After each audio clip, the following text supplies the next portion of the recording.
Salut, c'est Jean-Philippe. Aujourd'hui, je voulais te faire une petite vidéo concernant la motivation et les actions que tu dois mettre en place quand tu as l'impression que rien n'est définitivement acquis. Alors, je sais pas, j'en ai parlé un petit peu sur Facebook, mais pendant plus d'un an et demi, un an et 15 mois, on a notre petit dernier qui n'a pas dormi la nuit, qui s'est réveillé toutes les nuits en hurlant entre une et trois fois par nuit.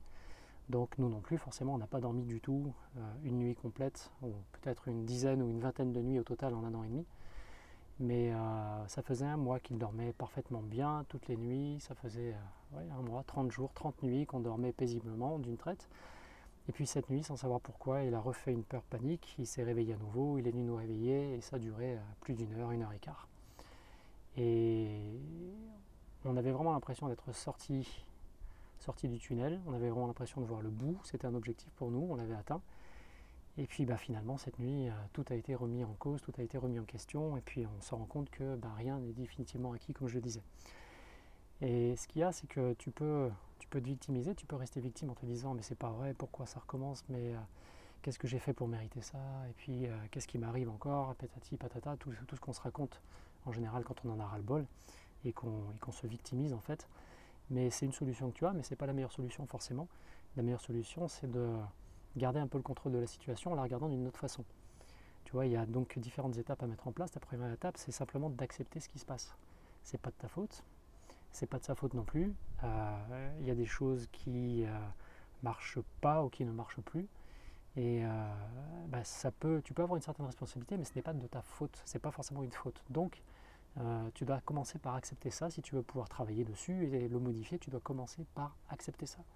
Donc, première étape, c'est d'accepter. La deuxième étape, c'est de voir quelles sont les actions à mettre en place immédiatement. Donc nous, cette nuit, ça a été tout simplement de le rassurer sur le fait que tout allait bien dans la maison, que tout le monde était là, que tout le monde dormait bien, tout le monde était en bonne santé. Bref, qu'il n'y a pas de monstre, il n'y a pas de voleur, il n'y a pas d'incendie, il n'y a rien, tout va bien. Et on l'aime toujours, même s'il nous réveille, on l'aime de tout notre cœur, il a fallu le rassurer, etc. Et c'est que comme ça qu'au bout d'une heure et une heure et quart, on a réussi à le calmer, à le rendormir dans son lit à lui et pas dans le nôtre. Et donc, voilà, on a paré un peu au plus urgent avec les techniques qu'on a trouvées sur le moment. Donc c'est à toi aussi, en fonction de ton objectif, de trouver les techniques de parade d'urgence à ton problème de poids.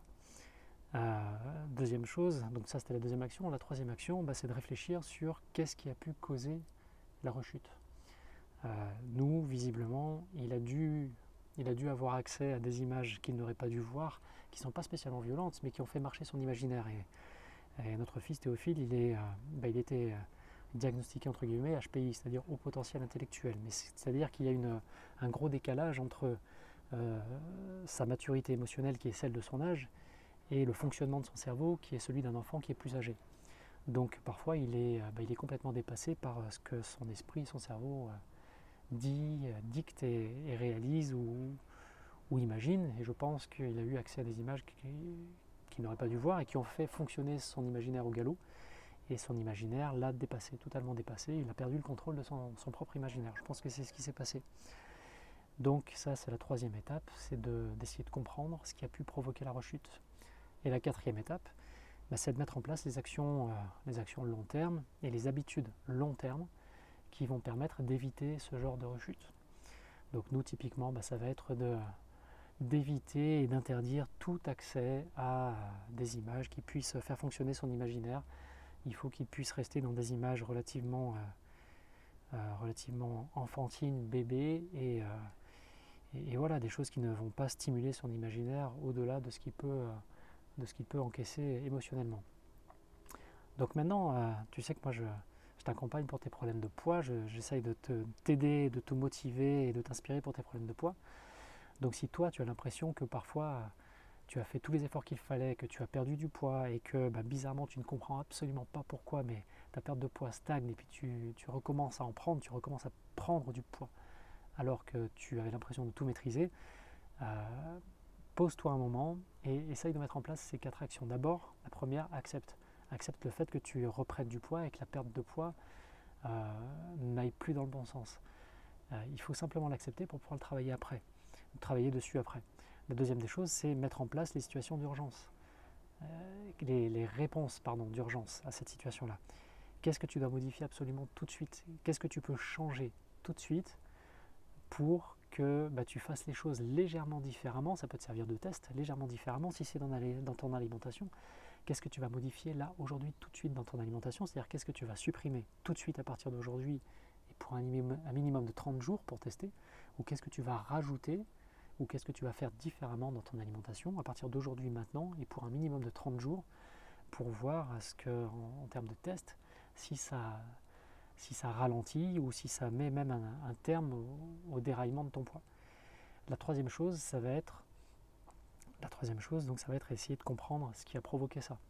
Donc c'est typiquement analyser ce qui s'est passé dans les dernières semaines, voire les 2 ou 3 derniers mois, ce que tu as modifié, ce qui peut-être t'a apporté des bienfaits au début et qui maintenant n'en apporte plus. Donc c'est voir les actions, les habitudes que tu dois remettre en cause. Tu as peut-être pris il y a 2 mois, 3 mois, 4 mois une excellente habitude que tu as mise en place, et peut-être que cette habitude est arrivée à bout de souffle, peut-être que cette habitude tu l'as poussée à son excès, peut-être que tu en as trop fait, peut-être que tu vois, à toi de voir d'autres raisons dans ton fonctionnement, dans tes habitudes quotidiennes, des raisons qui font que peut-être tu as poussé trop une habitude, ou il y a une habitude que tu dois laisser tomber, remplacer par une nouvelle habitude. Et donc la quatrième chose, c'est de choisir les actions que tu vas mettre en place à partir d'aujourd'hui et sur du long terme, c'est-à-dire sur plusieurs semaines, plusieurs mois, non pas 30 jours comme je te le disais tout à l'heure, mais plutôt 60 à 90 jours. Des actions à long terme, qu'est-ce que tu vas pouvoir modifier, mettre en place à partir d'aujourd'hui, en espérant que ça puisse t'amener un effet justement à long terme, bloquer le déraillement entre guillemets de ton contrôle de poids et faire repartir ton contrôle de poids dans la bonne direction, dans le sens de la perte de poids que tu souhaites. Donc les 4 étapes, la première tu acceptes, la deuxième tu vois ce que tu peux faire tout de suite pour stopper la reprise de poids ou recommencer à perdre du poids si tu stagnes complètement. La troisième étape, voir ce qui a pu provoquer ça, soit la reprise de poids, soit la stagnation. Et la quatrième étape, c'est de voir ce que tu peux mettre en place à long terme sur une période de minimum 60 à 90 jours, que ce soit au niveau nutritionnel, au niveau sportif, au niveau motivation, au niveau détox. Peut-être que tu as tes organes intoxiqués, tes organes émonctoires qui sont intoxiqués, tu dois peut-être penser à les nettoyer. Et puis voilà, donc à toi de voir ce que tu dois mettre en place. Et puis voilà, ça sera déjà pas mal. Ces 4 étapes, c'est ce qui va te permettre de couper court à la perte de contrôle que tu ressens actuellement, et puis de reprendre le contrôle de ton poids et de ton alimentation, etc. Voilà, donc écoute, si tu n'as pas encore eu accès à l'atelier vidéo que j'avais enregistré sur les 5 piliers de l'amincissement durable et intelligent, n'hésite pas à cliquer sur le lien qui se trouve en dessous ou sur le lien qui se trouve dans ma bio sur Instagram. Et puis, écoute, inscris-toi, tu auras accès directement à l'atelier vidéo, au workbook qui te permet de faire l'exercice tranquillement chez toi. Et puis tu verras que tu vas apprendre pas mal de petites choses dans ce webinaire offert, cet atelier vidéo offert sur les 5 piliers de la minceur durable, intelligente. Moi je te dis à très bientôt pour une autre vidéo comme ça au fil du temps. Allez, ciao, à plus tard.